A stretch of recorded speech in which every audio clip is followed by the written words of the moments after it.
अशा प्रकारचं कृषी प्रदर्शन या ठिकाणी आयोजित आपण करत असतो. राज्य सरकार आणि कृषी उत्पन्न बाजार समिती कराड स्वर्गीय विलासराव पाटील काकांपासूनची सुरू झालेली ही पद्धत आहे, प्रथा आहे. त्याचं उद्घाटन आज या ठिकाणी झालं. वास्तविक पाहता माननीय कृषी मंत्री महोदय या उद्घाटनाला येणार होते, पण त्यांच्या काही तातडीच्या कामामुळे ते येऊ शकले नाही.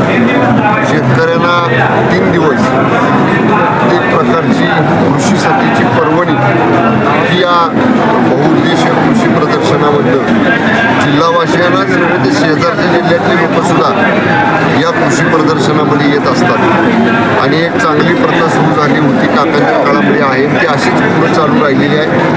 राज्य सरकार, जिल्हा परिषद, कृषी विभाग, सर्व शासकीय यंत्रणा किंवा कृषी उत्पन्न बाजार समिती असेल, सगळ्यांच्या सहभागातनं एक चांगलं कृषी प्रदर्शन या ठिकाणी भरवलं जातं. उत्कृष्ट कृषीतलं नवनवीन तंत्रज्ञान हे शेतकऱ्यांना पाहायला मिळतं, त्याचं प्रात्यक्षिक बघायला मिळतं, त्याची आधुनिक माहिती मिळते.